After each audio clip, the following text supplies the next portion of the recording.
We are live. Morning, everyone. We're just waiting for the last few people to jump in, and then we'll start. Good morning, everybody. Just give us another 30 seconds or so, and then we'll get started.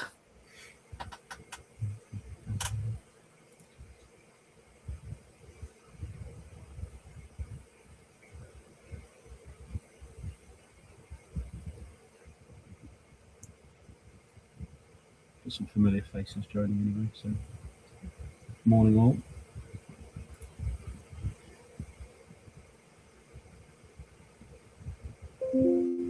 How are you doing up north this morning, Rob? Whilst I'm in the south. I think we've got all geographies covered between us, haven't we? Yes, I'm an early morning call with our CX director who is in South Africa, and he was complaining about how it was 30 degrees this morning and had to have a cold shower while I was sitting here, and it was 2. So. Okay. I think I'm doing a little bit better. We're looking at 8 degrees this morning. So it's a balmy 4 here in Yorkshire. So. Right, I think we're we're probably ready. There might be a few more people joining, but we crack on. Yeah, of course. So welcome everyone. Thank you so much for joining us on today's webinar, where Rob and myself will be sharing our view on the data and analytics trends that matter for 2026. First, we're just going to have a quick round of introductions. So I'll go first. I'm Donna Hansen from Cybit Limited. Many of you may know me already, as I've been in the data and analytics space now for quite some time. I won't say how long and give away my age.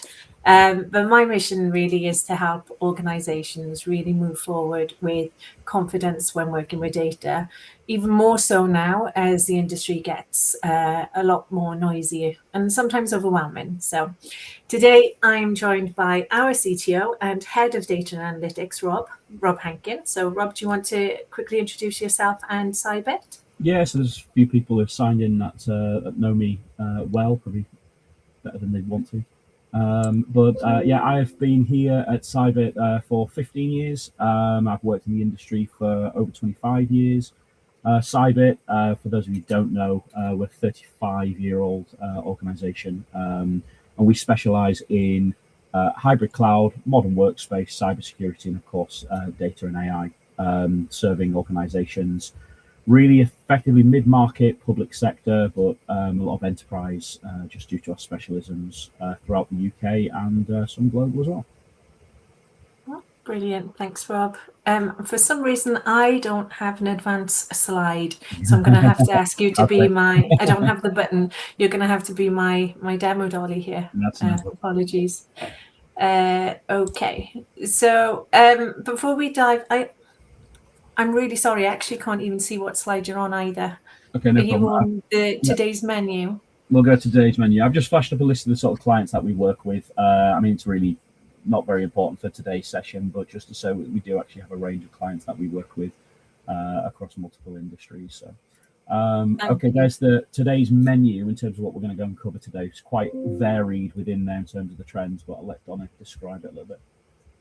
Yeah, fabulous. Thank you. So apologies, technical issues there. I can't see anything, but I can certainly walk us through it. So before we dive into any of the topics today, I think it's worth just kind of quickly setting expectations for how we think today's conversation will flow. But Rob and I have been known to go off on a tangent and start talking about some other exciting stuff at the same time. So as I'm sure you're all well aware, every year organizations are actually hit with a tidal wave of predictions and trends, and it can be challenging figuring out what is genuinely worth paying attention to. So we are going to, in this webinar, try to share quite a grounded view of what we think matters going into 2026. And that's going to be based on some real customer work that we've been doing and what we saw organizations implement in 2025. So obviously AI is going to be a major part of our focus today. However, in our upcoming webinars and communications, we'll cover some of the other trends as well that we're seeing around data sovereignty and how much more active and relevant metadata is becoming as well. So some exciting topics to come. Keep an eye out for those. What you'll see on the screen, it's not a checklist, and it's definitely not a prediction stack. This is just kind of the themes that we'll keep coming back to today as we talk about what's actually happening in the space. So we'll start by grounding what we mean when we talk about AI in a business context today. We'll look at why adoption hasn't always lived up to the hype, and then we'll explore where we think it's genuinely heading. Everything from experimentation right through to something that can create value. And throughout all of today, we will keep coming back to the question about what does this actually mean for you as an organization? So anything further on that, Rob? No, absolutely not. Just to say, though, that the Q&A should be open. So also some chat. So hi, Georgia. Thanks for saying good morning. But if there's any questions that you have, we'll try and do questions at the end, unless there's something that's really inspiring thought to go and start what we're doing. But we'll do Q&A at the end. So we'll be trying to run this until about 1:45, and then we'll have about 15 minutes of Q&A and get you all finished for 11 o'clock. Amazing. Thanks, Rob. Already. Great. So before we go any further, we're going to set the level. Rob, when we talk about AI on this webinar today, what do we actually mean? Yeah, so I think this is the thing that's a bit of a shame about AI at the moment, is that AI has existed since 1950-ish, if you want to be really pedantic about kind of like when we first got into the kind of AI technologies and terminology and things like that. But when we talk about AI today, and every single time you turn on the news or every business meeting, we talk about AI, we're talking about a newer version of AI. So from the 1950s onwards, what was developing in AI was what we refer to as really machine learning. And machine learning was that the trends, that pattern analysis, where we're automatically clustering things and understanding that they kind of fit a site pattern, or looking at historical trends and progressing them forwards. And we've done that a lot, and a lot of businesses have really taken advantage of that. Small and mid-market organizations have feared that a little bit because it's gone into that realm of data science. But now, of course, since November 2022, all that is now spoken about is AI in terms of generative AI. And that's because of the release of ChatGPT 3.5. And now ChatGPT's almost become the kind of the Hoover of the market in terms of it's now a brand name. It's like you Google things, you ChatGPT things, regardless of what technology you're using. It's become quite synonymous with this market of generative AI. And so, yeah, there's a big difference here. One is being the old, boring, but actually is the thing that's around lots and lots of businesses, machine learning. What we're talking now is generative AI. Fundamental difference is that machine learning really ran on numbers, and generative AI runs on words. And that's something that's been very, very hard to access until the modern explosion of LLMs, these large language models, and then GPTs that sit in front of them as an interface to be able to go and work with them. Yeah, brilliant. Thank you for that. And I think just to add to that, when we look at generative and agentic AI, I think that's where we're seeing businesses focus now anyway. They are starting to invest in embedding AI into workflows to see what they can really achieve with it. So that's what we mean when we talk about AI today. If anyone has any questions on that, obviously pop them in the chat and we'll answer them at the end. Just moving on to the next slide, if that's okay, Rob. Yeah. So we've just set the scene. Thank you. I think it's true and fair to say that most people by now have become familiar, at least familiar with AI on a personal level. And they've had a good experience with that, whether it's drafting emails or summarizing documents, even generating ideas. And it's feeling a lot more intuitive, that personal use. But it's fairly low risk depending on how it's used, and often quite exploratory. So when we start looking at how businesses can really use AI to drive productivity, what do you think there? Yeah, well, I'm really passionate about this area in like all aspects of IT, because I always think that IT is an enabler of business, but an enabler of people. So there are some things that actually sit holistically across the business.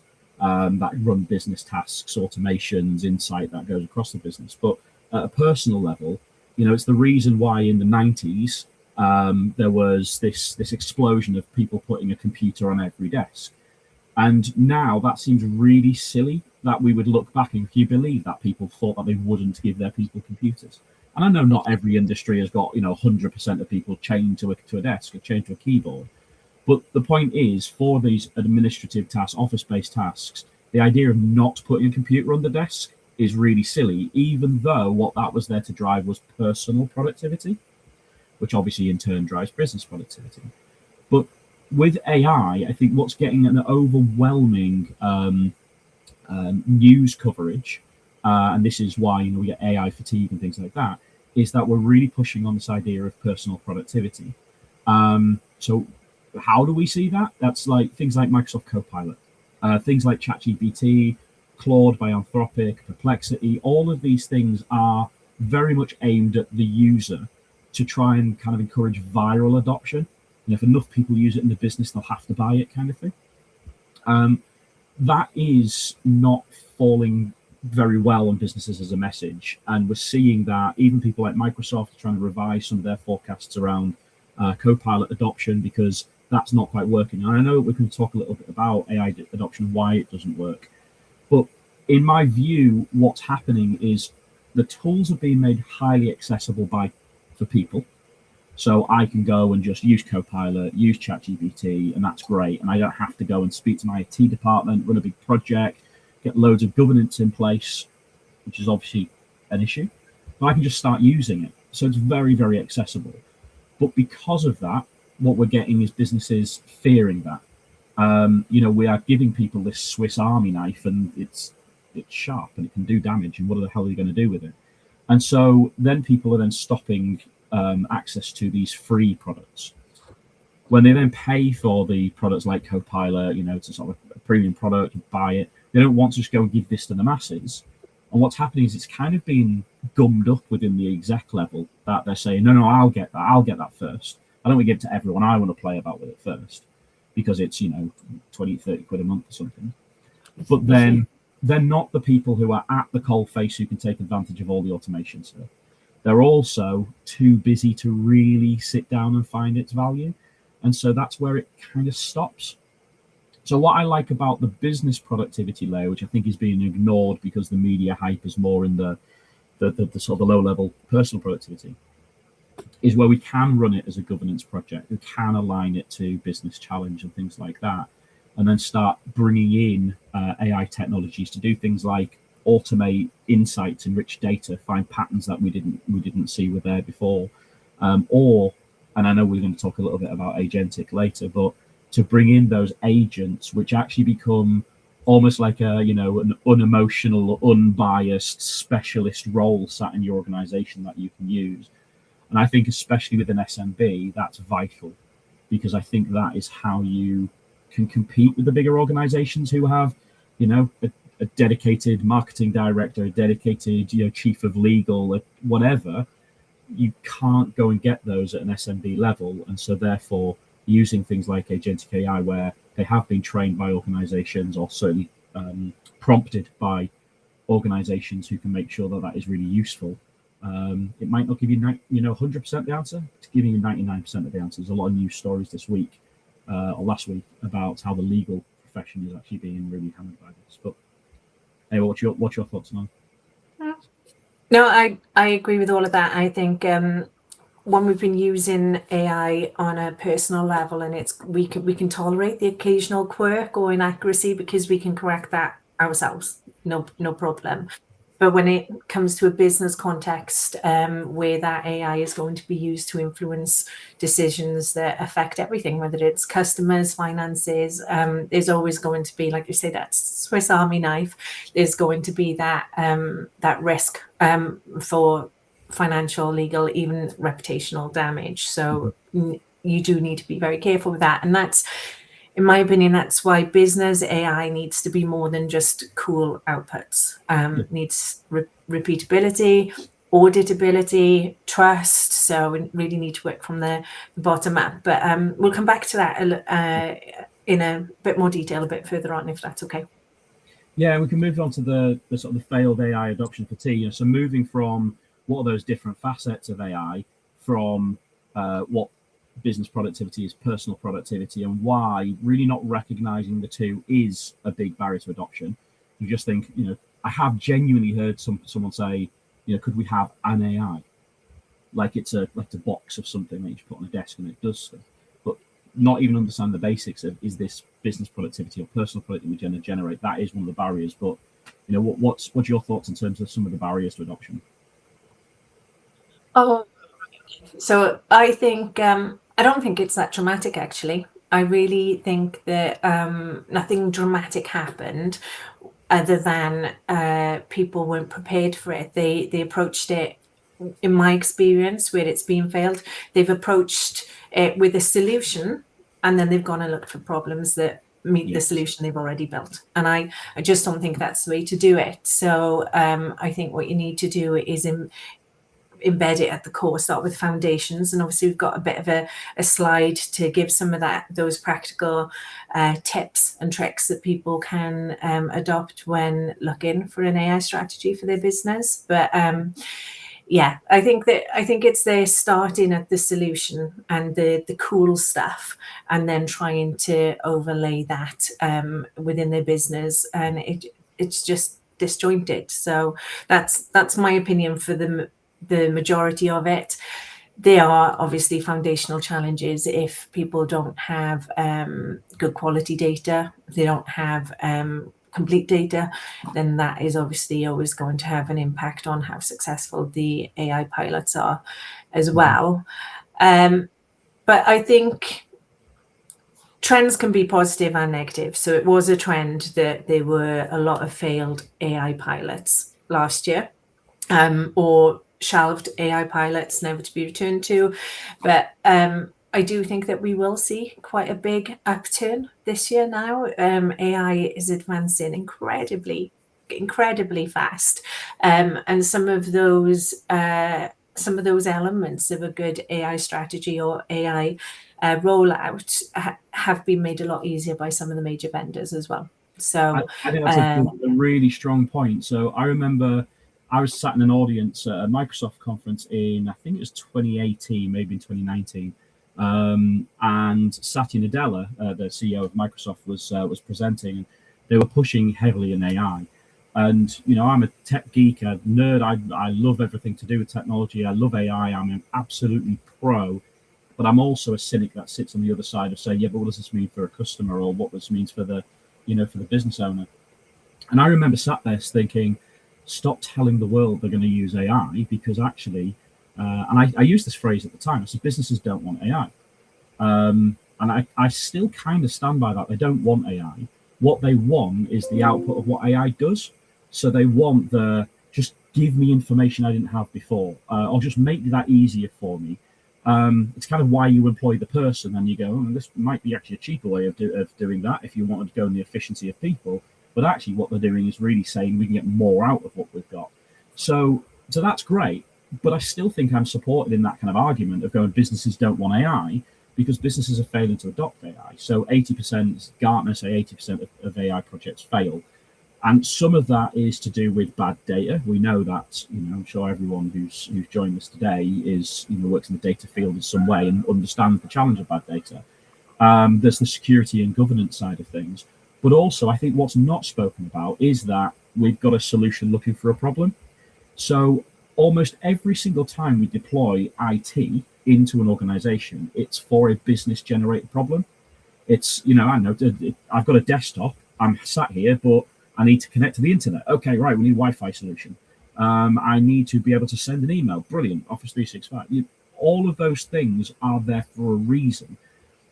AI is probably the first time ever that we've actually had something that's been given to IT, and then IT is looking for what it can be used for. That's really different.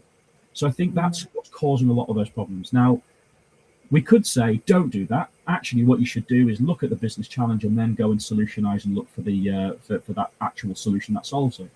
But because AI is such a big shift, we do have to go and play and experiment and understand a little bit of what its use cases are, and then say, okay, when the problem presents, now we can do it. So I think that using it for those low level tasks or the quick wins, not trying to go and say, bang, let's go fix the business with AI, is the thing that will help with adoption. And I know you like this analogy, Donna, but someone said to me that the reason why you should take AI is because in every paradigm shift, in every big technology shift that we've ever had, we have always had this resistance. And the scenario that was said to me a couple of weeks ago was around agriculture, in terms of mechanized agriculture. So we'll just simplify and say tractors. So tractors in a field were taking the jobs of those people who would manually plow. But that, I think, is a really difficult analogy to say, just trust me, AI will work, because whenever we've been faced with these things, they've eventually been adopted. But in that analogy, actually the people who were making the decision were not the people who were manually ploughing a field. It was the landowners saying, I could probably get rid of all of those people and save a fortune, which is the fear people have about AI right now. But now we do give people, those users, a lot more stock, because we can't have a workforce walking out on us. So we have to be able to go and listen to them and their fears. Also, people don't trust AI, which is really unfortunate, because actually AI exploded too quickly. AI is a lot more trustworthy now if you know how to use it. But what people see is these mass hallucinations, which always hit the news about legal companies where they were citing kind of, case law, and actually it didn't exist. So my analogy is always that never once did you get a tractor get to the other side of the field and say, by the way, I've just ploughed that, and you look back and it's just grass. Never once did we ever have a tractor lie to us, or hallucinate, because actually there are very tangible outputs of what it did, so you could see it. That is the biggest challenge with trusting AI, is you can't see what it does. And we are going to have to go and take probably, really generations of a workforce to be able to have full faith and trust within AI.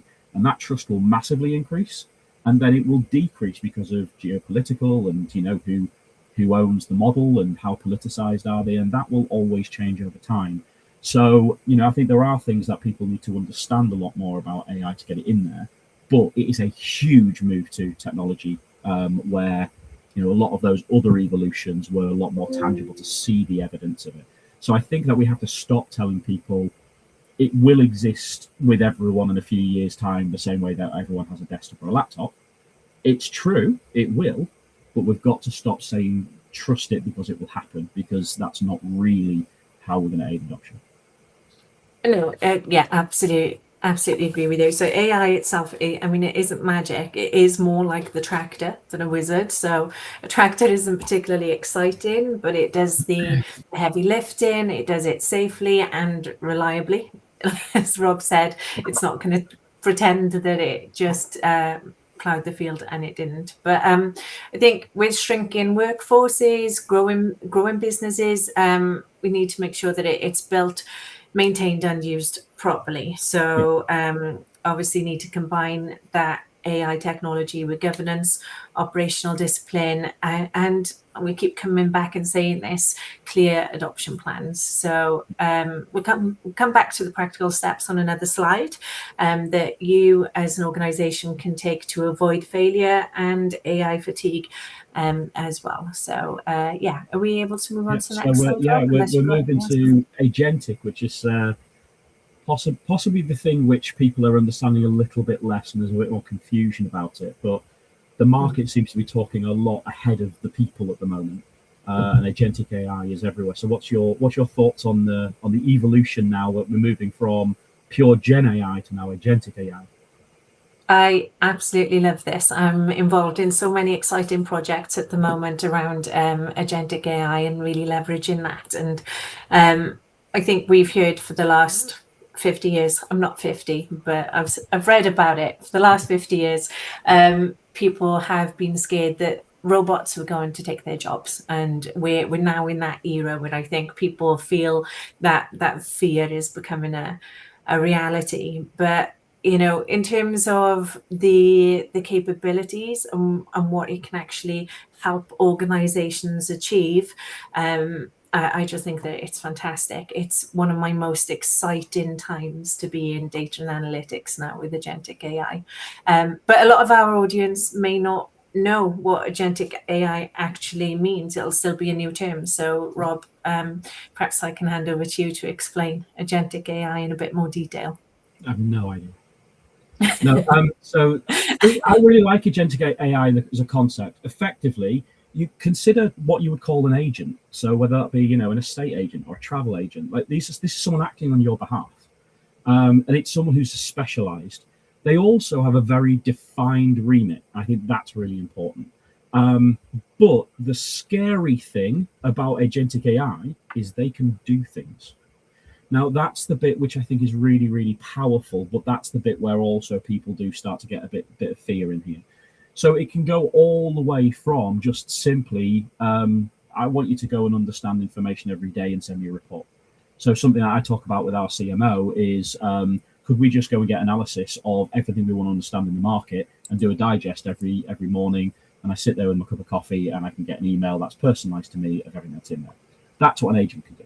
Right, that's a simple way of doing it. All the way up to, from a personal, not a business side of things, I've seen people apply agents where they've said, you know what, I've got a wife, I've got 2 kids, I want to go on holiday somewhere sunny. It needs to have a pool, it needs to be near a beach, it needs to be all inclusive. This is the money I've got to spend, and this is where I want to fly from. These are my dates.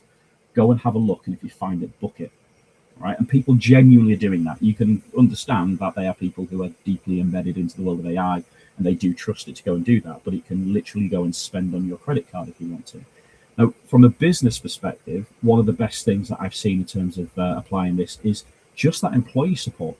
So a really simple idea of an agent is something like a virtual HR person. Now, most people underpay, on HR resources. It's a small team. It's kind of like can we try and limit how much we go and pay on this? We don't want an army of 40 HR people. And therefore it gets stretched, it gets overworked. It's all of a sudden, it has a peak season of, doing annual appraisals or pay reviews and stuff. And all this, you don't have a good HR function. But a lot of the things that you want to go to HR for are very rinse and repeat type tasks. So being able to go and bring together that kind of HR knowledge base, and then either deploying that as a chat agent or even in Teams, like let's get that into Teams that we can talk to it like a virtual colleague and just say, what employee benefits do I have access to? I've been here for 15 years. It's been a long time since I had an induction. So what do I have access to? Or how do I go and submit my expenses? Or whatever that might be, just anything where people feel a little bit disconnected to be able to say, I'm going to speak to my HR team and have to go and wait for 2 or 3 days for a response because they're busy. This is information that we have access to. And where you then have a look at your policies as a business, some of this can be tomes of literature that you have to have to go and find through. But the employee experience is really, really lacking. So being able to go and bring simple things like that together, or if you work in customer services, being able to bring those customer knowledge bases in so that you can go and ask those questions and it can go and troll over that information to go and give you information back. The key thing with those agents is what they are traditionally able to do if you pick the right technology is able to cite to where it found it, which stops the tractor analogy, because you can say, okay, this is what I found, click on it, we see it. This is the new Google experience where anytime you Google something, the top of the Google search, it gives you answers interpreted with a link to say, now you can actually go and check that I was right. And I think that's really powerful trust. Yeah, absolutely. And I think just coming back to your brilliant HR example, when you start overlaying that exploratory, tell me what I need to know, when you start overlaying that with agentic, because just an example, how many holidays do I have left this holiday year? It's 12. Okay, can you go and book a holiday for me on this day? And it goes off and it does that. It takes that step for you. And then on the other side with the HR manager or the approving manager, it just goes and checks whether or not it's within tolerance. And that tolerance can be widened out rather than just looking at whether or not they've got enough allowance still left. It can be widened out to include whether or not somebody else on the team is off on that same day, or whether the manager's in on that day, those kinds of things. And it can do it in lightning fast speeds. And that's a very repeatable thing that almost every organization will be experiencing. But also like bid writing as well. Most organizations will do some level of bid writing. This is what Copilot's used a lot for with the Microsoft, but to be able to go and say, go and look at the previous bids that I've actually entered and go and help me go and write this one. With an agent, that allows us to be able to be a lot more specific in terms of the role of that agent, and for it to do things like understand, did we win that bid? Let's not go and start creating new bids based on old information that we lost. So the difference, and then thanks for your question, Georgia. So the main difference, the analogy that I would use is with ChatGPT, with Claude, Anthropic, all that kind of stuff, with the normal sort of GPT technologies, imagine being able to sit in the middle of a library, be able to ask a question, and then someone gives you an answer from all of the books in the library. Okay, it has access to all of them, and it will give you that back in a few seconds. Okay, you just shouted out a question to all of human knowledge. You are never going to go and get a satisfactory answer, because it's not going to have a bias. You actually want bias. This is a big thing within AI, is people say we don't want it to be biased. You actually do. If I want to go and take financial advice, I'm not going to go and ask, everyone in the street for that, and all of a sudden I'm getting someone who's a professional footballer giving me financial advice or something like that. I want the context of an expert. So shouting out to the library doesn't allow you to have that context. Whereas if I went to a bank and shouted that out, I'm narrowing the scope in terms of the information that I'm going to get. Now, actually, most of those people in the bank would probably go and give me a good opinion about football tactics or about baking or whatever, because they're humans and they have vast amounts of knowledge. But because I've actually gone in there and said, this is what I want, then they're able to go and contextualize that. Furthermore, because I have an agreement with that person in the bank as to what they can and can't do on my behalf, they can then go and take those actions. So agentic AI is much, much more complicated than generative AI, because you do have to define the guardrails, who you are, what you do, and also connect it to those systems. So you've got Salesforce, and I say, right, I want you to go and create me an opportunity for this across my top 5 customers, and it can go to Salesforce and create those opportunities. Yeah, so guardrails and also connectivity into those systems, that's what makes agentic AI very, very different to that kind of open generative AI. Yeah, absolutely. Accountability and traceability are core to this. Businesses just cannot and should not hand over decisions to a black box, and that's not what we're advocating for at all. We think agents and use of agents needs to be assistive, explainable, and controlled. So, so I know something that you're quite passionate about on this topic, Rob, is the use of agentic AI in SMBs. So this is particularly relevant for them, right? Yeah, no, absolutely. I said before about the idea of having a lawyer. So I don't know if anyone sees it. I read so much AI news, but over the past few weeks, there was, I think it was $285 billion was wiped off stock market or listed companies in the stock market around large legal firms. Seems a bit of a worry. Why? And it's because Claude, so Claude is by Anthropic. So Anthropic, if you don't know, they're competitors at OpenAI who make ChatGPT. Okay, they're all the same thing, really. But what they do is they actually go and create these kind of these agents. Now, these are not autonomous agents to go and create activity, but they are prompted to be able to go and say, I want you to think in a certain way, act in a certain way. And so what they've done is within their platform, you can now go and throw legal documents into there, and it will go and interpret them, and it will go and give you risk analysis, and et cetera, et cetera. The entire industry, it's a very, very old industry, legal profession, and they've just woke up overnight and gone, damn, someone's just automated us, or a big part of what we do. Now, you may say, there is no way I'm going to buy a business on the basis of using ChatGPT or make a £10 million decision on the basis of that. No, that's not what it's for. It's for people who have a lower risk appetite, who don't want to go and pay £1,000, £2,000 or something like that for someone to go and read over a document.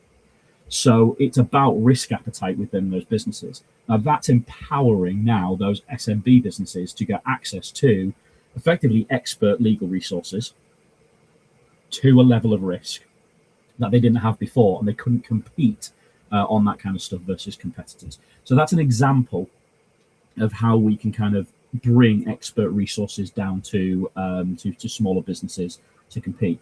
Now, I say expert resources, but like how is this thing an expert versus a lawyer? Well, if you look at law's a really good example because it's based on case study. So it's based on reading books and matching your scenario to that. And that's exactly what this is doing. It's what it's been doing for years now and really perfected recently. So I think we're going to see a lot more of this kind of stuff. I think we are going to see it deployed a lot more into financial services, which again is highly structured, and also to the medical profession where we've got a huge amount of data written in a very specific way, which is where IBM Watson found fame after winning Jeopardy. Watson was one of the first AI tools that actually worked over these highly structured language type scenarios. So they're going to see a lot more of that. And even someone like Siemens, they actually created a big, what they called a small language model, which was just purely for their manufacturing facilities. And they've gone, this is really good. We can commercialize that. Now they're selling that to other manufacturers. So being able to go into agents, but also subsets of these large language models specifically for the task at hand, I think is really good. And a small manufacturer can now go and effectively exploit the huge millions and millions of dollars that Siemens have put into their research and go pay a small amount for the same sort of facility. Yeah, it is like I said, it's the most exciting time for me at the moment to be in this industry, and I would encourage anybody that hasn't even dipped their toe into the water yet to reach out to us and talk to us about some of those activities that we're working on, so that you can gather as much knowledge, relevant knowledge, for when you want to start your own AI strategy as well. Yeah. Should we move on to the next trend? Yeah. So I think that the next one we can talk just very briefly on, because it's quite a new area. I know people are quite excited about that when they kind of work in the tech space, but it's MCP. So model context protocol. So what the hell's that? So we've had to establish what's AI, then we've gone what's agents, now what's MCP. So in that fear of hallucination, one of the things that generative AI is really bad at is understanding and interpreting numbers. It's very much a language model. So whenever we go and ask it to go and interpret something around numbers, we have a lot of risk within there. It can hallucinate. MCP allows us to go and connect these GPTs like Claude, like ChatGPT as well, to back office systems to either do something, which is where it can go and do that activity from the agentic AI agent, but also it can read that information in as fact. So Click have done a big announcement last week about their MCP model where you can use Claude, you can connect through a Click dashboard, ask a query, it goes to Click, passes that off, gets a factual answer, and then gives a human language interpretation of that back. So this is making these systems a lot more connected, where effectively the interface into your systems becomes that sort of ChatGPT window, and no longer do you have to get a graph and sit there looking at it saying, I don't know what this means. It's interpreted for you. Yeah. Hopefully well, I think people can ask me questions if they want any more information about that. Yeah, absolutely. I think on the MCP side of things, it's very new. It's quite an emerging thing now. Ask questions, reach out. But I think what it does for me and my clients is it'll give you the best of both worlds. So you get that accurate data processing, no guessing, no approximations or anything like that, plus that contextual intelligence and interpretation that you're looking for over, as Rob says, the words. So yeah, I don't think we'll spend too much time on that one then, Rob, if you're happy to move on to the next one. No, that's fine. Look, yeah, lots to talk about with it, but yeah, if anyone's got any questions specifically, but I know it's something which is a little bit kind of far out from a lot of people's implementations right now. So we'll have a look at in terms of the AI market reality. So you've put this slide together, Donna, so maybe it's best that you explain this bit. Yeah, I just wanted to have part of the webinar where we could look ahead. I've said quite publicly a lot this year that I think 2026 is actually shaping up to be a pivotal year in AI being used as a commercial force for organizations. It's shaping up not to be just about cutting edge research and exploratory activities now. It's actually about using it to drive sustainable business value. We are seeing lots of organizations and investors looking at this but recalibrating their expectations of what they expect to see from it. we have had a bit of a reality check, hence the name of the webinar, where I think that early stage boom has now given way to a more mature landscape, and not everyone has kind of survived that early stage boom. But that's not the end of their story. There's no reason why people can't get back onto this now, and now is the time, I think, to really start defining those AI strategies. But yeah, so Rob, what do you think about people getting back on that AI bandwagon? Yeah, I mean, I think no one's not using AI. That's the secret here. Because almost everything you do now uses AI. If you Google something, you're using AI. So AI is now embedded in everything we do. I think the point is using AI for you is really important. Like, how is AI going to help our business? And you don't want to be a laggard. You don't want to be left behind. You don't really want to be a pioneer that says, right, well, let's put all of the money into this investment and then it fails. So what we need to do is make sure that we are constantly looking at the trends. This is what we do.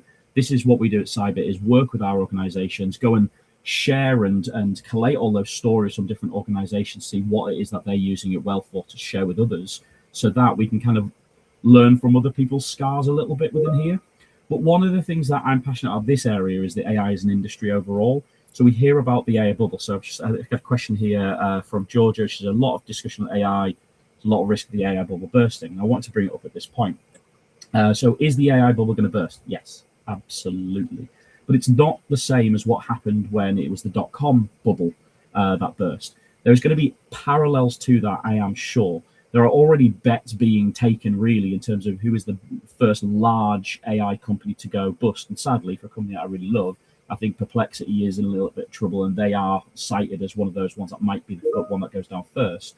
They're actually looking at $20 billion market cap at the moment. So that's a lot of money to go if that company goes down. So one of the things that I'm very keen on is that people understand what it is they're using and who they're using, who's actually behind it. We are seeing a lot of small SaaS companies that are spinning up that are AI, or they're backed by AI, even ERP systems, Xero, embedding AI within that experience. Who are they backed by? If they're using Anthropic, if they're using OpenAI, they're probably the safest ones. If they're using Gemini by Google, who kind of enter the market, go quiet, enter the market bigger, go quiet again, they're probably the safe bets. But if they are using some of these kind of smaller ones, or even some of their own type of LLMs, some of the ones that's emerging in China as well, they're probably ones that are a lot more risky. What I will say is I am sure that there's going to be a day of reckoning when these AI LLM companies need to start turning a profit. You'll see in the news at the moment, it's just all invest, invest, invest, and they don't turn a profit. Once we've got mass market penetration where effectively every system is using these things, all of a sudden that will allow them to start turning up that price a little bit. We've seen ChatGPT starting to put adverts into the free plan. These are the things that we have to go and watch out for, is how they're going to commercialize this properly. I do believe that we are going to end up with a bigger impact on the cost of living and supply chain costs because of AI than we've probably had in terms of like food supply chain with Ukraine and Russia. I'm speaking as a tech guy, not an economist. But the point is that almost everything we do now, every experience we have, going to the supermarket, getting a taxi, whatever that might be, it has a cost layer of AI that now sits underneath it. And as soon as that cost goes up, that's going to drive costs massively. So that's a scary thing. And in a session where, I'm not trying to sell anything, I'm scaring people to not use AI. What I'm saying is you need to speak to people who can actually say what the risks are of these AI tools, and make sure you are backing effectively sustainable AI companies. Yeah, definitely agree. I think the commercial model around AI tools is still yet to stabilize, and you're right, some LLMs are loss making at the moment, so the pricing will change, and the capabilities will change as well. But the underlying, so just to come back to the question about the AI hype bubble bursting, I just think that the underlying shift isn't going to go away. No, just like early internet, really. Some of the early search engine providers, that they didn't survive, so the valuations expectations will reset. But I think that the change that we are definitely seeing right now is going to continue in terms of companies adopting AI. Yeah. Okay. So we've got a couple more slides and get into the questions, but in terms of the practical recommendations, so what's your thoughts here from what we discussed?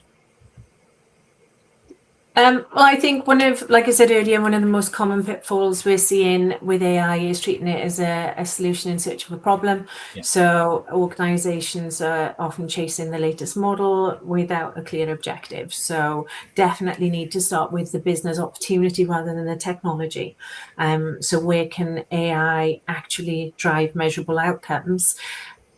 And you need to look at the ownership for that as well in order for that to happen. You know, if AI is being almost gifted to IT teams and even compliance teams in some cases, then I don't think that they're always the right department to fully understand what will drive value across the organization. So I know, Rob, you have another good bank analogy that we can perhaps talk my about analogy here. with this is we've seen this a lot because we're an organization who speak a lot to IT departments, but we also speak to businesses.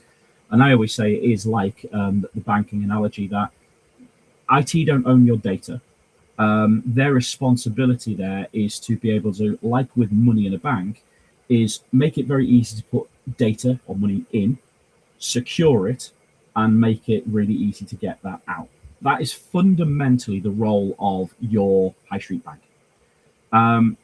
The difference, though, is that there's another role within these banks, which is the financial advisor. And the financial advisor understands how you get value from money. You know, in the investment market, you say money doesn't add any value unless you deploy it. You use it for something. You know, you invest in it, or you invest with it. Sorry. So, what can I do with my money? That's not the role of the bank. That's the role for the financial advisor. And so this is where we need to draw a distinction within business. Is the business needs to take that role or have someone within that role as financial advisor. That's what our consultants do, is to go and say, okay, this is what we can do to go and get the best out of the information that you have.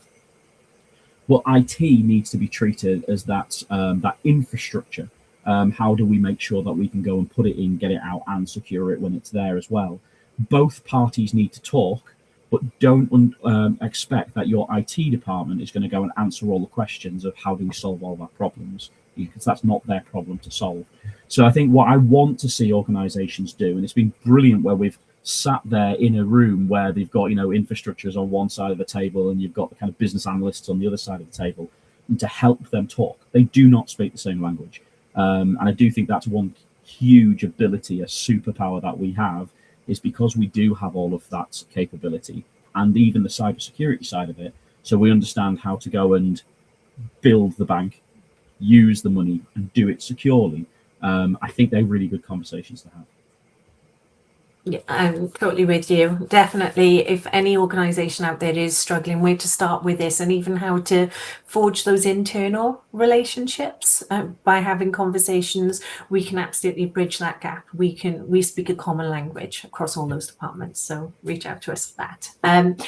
What I will say, though, just coming back to the practical steps, none of what we say today is going to work without a solid data foundation, because AI really is only as good as the data that it learns from and can act upon. So I think a clear data strategy is not optional. It's going to be a prerequisite. Rob, I know you're doing a lot of work with different customers about their own data strategies right now. So have you got any AI strategy and data strategy, they are not the same thing, but there are definitely interdependencies on that. But being able to understand, your employees right now are using AI, whether you know it or not, whether you like it or not. So you have to have an AI strategy to go and tell them what's acceptable, what's not acceptable, and then how you're going to go and take advantage of AI within the business as well. Even if that's, well, we're not.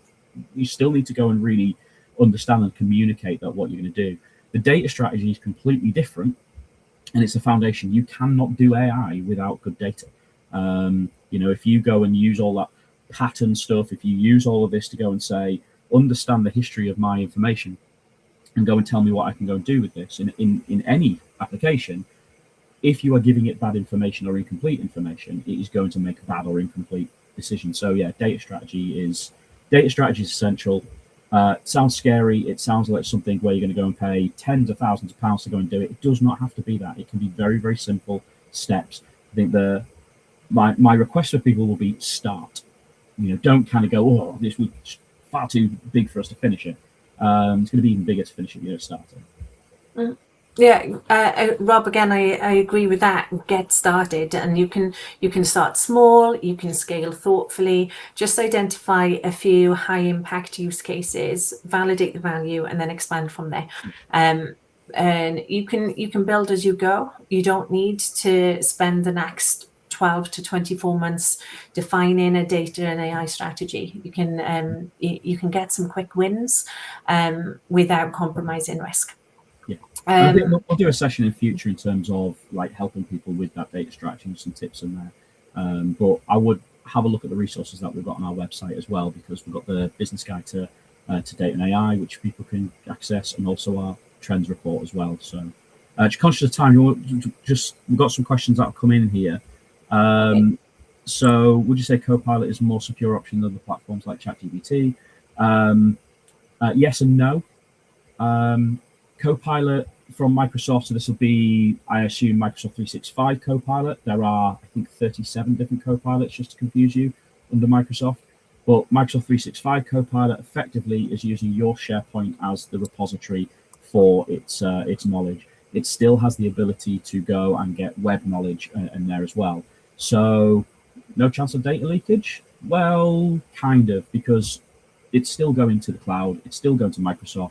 It's still going to OpenAI's model, because Microsoft used that as its model, although it's a version for Microsoft. But there is still some risk within there. So you do want to make sure that you are highly sensitizing information within that. You do not want to go and put your high payroll information, all that kind of stuff. You don't want to go and put it in there. So one of the things that you should be looking at with Microsoft Copilot, which is better than ChatGPT if you're using it in the Microsoft 365 world, is using things like Purview, which is a Microsoft product that allows you to go and tag your resources and allows you to secure resources that can and can't be used by anyone, including Copilot. So if you are interested in Microsoft Copilot, then get in touch with us, because really you should understand how to adopt it properly, how to secure it. I am sure every organization has at least one document on their SharePoint that they don't want everyone in the business to have. So if you go and make that available to Copilot and then give access to Copilot, then they do have access to it. So understand that kind of governance framework and definitely get in touch with us for that. But ChatGPT, if you're using the free version, security and training and stuff like that, all bets are off. Anything you put in there is for them to train the model. If you're using a paid for version, you can turn off that model training. It is up to you whether you trust that they do that. Understand, unfortunately, a lot of these LLMs have been trained on copyrighted information in the first place, and you've seen all the authors complain that their books are in there. So if you do fully trust that they're never going to steal your data, then do what you want. But I would go and secure your information first and never ever don't put anything sensitive to any of these platforms. Sorry, go on. Sorry, go on. I love the fact that the question's been asked. It's really important to consider security around this, and obviously Cybit doesn't just do data and analytics. We do the whole end-to-end how you actually secure your data as well. So of course we want that question to be asked, but sometimes when people ask me this question, I feel their approach to AI can sometimes be like, which phone upgrade shall I get? Which new phone shall I get? And I don't think AI should be treated as some kind of gadget. I actually think that it should become an embedded part of an operational workflow, of a strategy. So definitely think, let's go back to the tool coming second and the business problems coming first. Yeah, if anyone actually wants to look at it, I'm not going to cover it here, but there's really good written articles about what's been referred to as your AI operating system. And people in the tech industry think operating system, think like Windows or Mac or whatever. But what they actually mean is in terms of how you operate with AI and what really AI is to you. It's that vehicle, that mechanism within your business of what AI is. That's quite an interesting read, because it's talking about designing your AI as a real sort of business asset, which is quite cool. I think we've answered some of the other ones, but what advice would you give for a heavily regulated business who has resistance to adopt AI? So we see this a lot, especially within legal. So few different ways that you can do this. One, it starts with data governance. You do not need to go and give a name of a person to AI. So one of the things that you can do is you can anonymize it on site, where it doesn't leave your environment. You can anonymize this, maybe use keys or something like that within that, or don't even implement a, give a name. And then you can go and put that into a system where it can go and help you ideate or whatever that might be. If that isn't a necessity for you to go and put like people level records within within AI. So yes, you can do that. That is something we've done for years within machine learning, is effectively anonymize, obfuscate, or pseudo-anonymize, if you want to look at those terms, to be able to go and make sure that you're not leaking anything out to there. You have to be very careful that you don't start, sort of rounding that whole that process out by eventually putting in a file that tells you who those keys are. Be careful with that. But you have to go and have that as part of the strategy of what we will and what we won't do, and make sure that you do that risk analysis of what what happens if we do this. So that's one aspect of it: anonymize, pseudo-anonymize information that goes through. The other one, and this is something that we are seeing quite a lot, is deploy it yourself. Just because it's an LLM does not mean that you have to have the one that's on the cloud. So one of the biggest manufacturers of LLMs for offline use or on-premise use is Meta, so the company behind Facebook. So things like Llama, you can actually go and get their model and you can deploy it on your own hardware, and lots of others as well. But by doing that, it means that your information never leaves your premises. So for those organizations who say, no, cloud is really difficult for us, we're very on-premise. We actually had one organization in legal who moved all of their workloads to cloud, and they sat there with about 2 or 3 years worth of depreciation left on their hardware in the data center. And so they said, why don't we just put an LLM on it and we play about with it and we can do something ourselves because we've got the hardware. This does not have to be necessarily massive, building a NVIDIA AI data center. You can use fairly mediocre hardware. You just can't access the biggest models. The larger the model, the more access it has to information, but you can go and dumb that down a little bit for what you need to go and do, and you can use it. So that's the belt and braces. You can use AI not to connect to the internet. Yeah, and I mean, to be fair, I think it's a good thing. We want regulated industries to be thinking about this and have some form of resistance, because there are legitimate concerns around compliance and auditability, explainability. A lot of the regulated industries actually, work with us as a public, so we want them to be diligent. And one of the things that I would say as well, just to expand the conversation a little bit, is I'm a data nerd at heart. So when I first started in this industry, I was an analyst, and I loved getting to that aha moment, and I don't want us to have an over-reliance on AI and what AI will tell us. I want us to use it in the right ways, but never ever lose that augmentation instead of being replaced, if that makes sense. So yeah. Use it, and if you change your conversation internally in these industries to be, we're actually just looking to work more efficiently, more cost effectively, but we're not hanging up our analyst boots and just handing everything over to AI. I think that can be quite a powerful message as well, that can help change whether or not somebody will invest in this. So I think just to wrap up, we'll get finished just before 11, but come to our website, download. We've got the business guide to data and AI. We've got the trends report. Have a look at the case studies that we've got on there. Might be a food for thought for you. Engage with us either on LinkedIn. You can find me and Donna on LinkedIn, or if you've got email addresses, questions, any ideas that you've got for topics that you'd like to see in the future as well. In terms of services that we can directly engage with, anything around data and AI strategy, around health checks. We can actually do health checks on what you're running at the moment, roadmap design as well, and also security design. So looking at that in terms of data risk audits, that kind of thing, to understand where data as a risk might exist before you take that AI journey, or even just as you're taking that expanded data journey as well. So with that, I think thank you very much, and hopefully everyone enjoys the rest of the day. Yeah, just one quick plug before we do close off. We are going to be taking part in the AI reality tours later this year as well. So please keep an eye out for an invitation to those where you can come and see a lot of this in action, see some live demos, and obviously come and talk to us about your own initiatives and challenges in adopting AI. But thank you very much for joining us today. And thanks, Rob, for supporting me on this webinar. And I look forward to seeing you all on the next one. Thanks, Donna. Thanks, everyone. Bye-bye. Thanks. Bye.